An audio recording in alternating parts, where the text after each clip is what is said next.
Hey guys, welcome back. So today I'll be teaching you guys how to install SQL Server on your computer and also how to install SQL Server Management Studio or SSMS.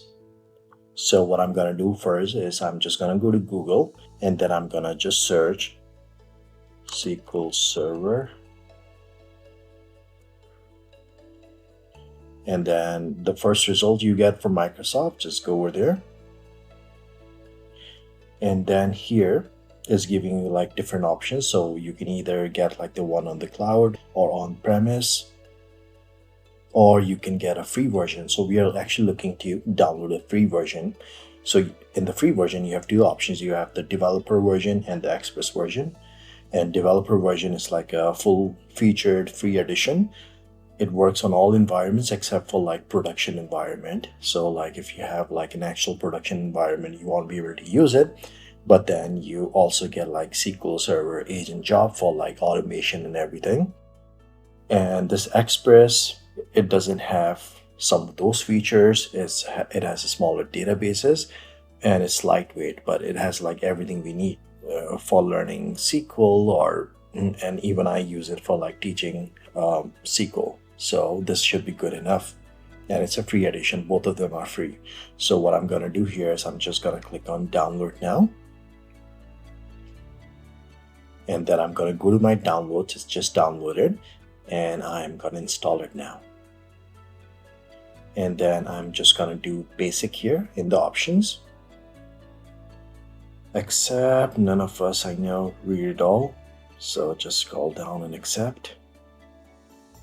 And I'm gonna just click on install. It's gonna give you the download size and everything. And I'm just gonna wait for it to finish installing. Okay, so our SQL Server just finished installing, and this is the 2022 version, which is the latest version. And it took me about 15-20 minutes for it to finish installing.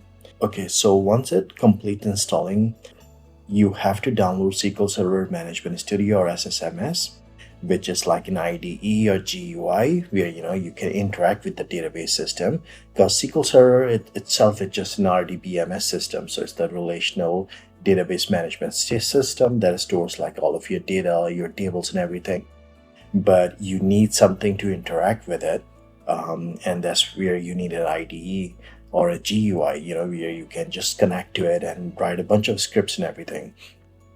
So that's what we're gonna do next. So you can either go back to Google and look for, just download SSMS, or it's gonna give you an option in the end itself, like install SSMS. So you're just gonna click here, right from here.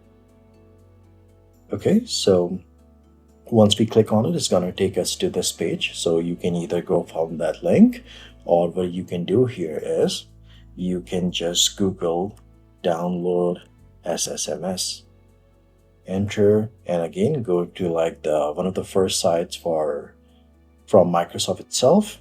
So both of them look pretty similar, so you can click on either one of them. It just says download the latest version of SQL Server Management Studio. So we're just gonna click on the first one. It's from Microsoft, so that should be good enough.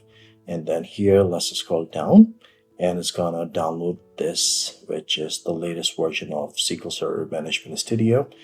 And I'm just gonna click on download now. Okay, so just finished downloading. I'm gonna go to my downloads and I'm gonna run the setup and install the SQL Server Management Studio now. So we already have the SQL Server installed again. We just need to install the SQL Server Management Studio. So here, just leave it as is, and I'm gonna just click on install. Yes. Okay, I'm just gonna let it install, and I'm gonna come back once it's done installing.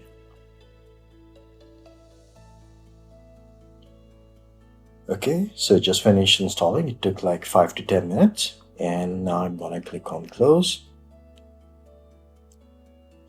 Okay, then I'm just gonna go to my programs and I'm gonna look up SQL Server Management Studio, and I'm just gonna open it. So now it's going to prompt us to connect to the server, and by default the server name is going to be blank, and the authentication, just make sure it's Windows authentication, so it's using whatever authentication you're using. And here everything else we can leave it as is.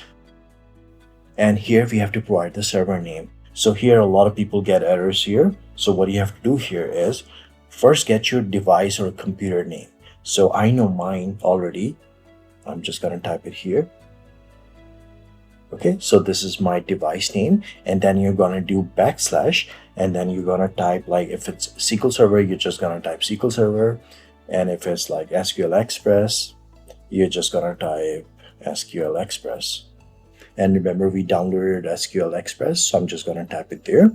And the computer name, this part, you can just get it from, just right click on your PC, go to properties, and it should give you like your computer or your device name. That's what you have to type here.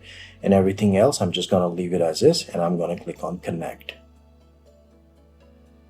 And we were able to connect. Okay, so by default, we don't have any databases or anything. I'm just gonna click on new query here.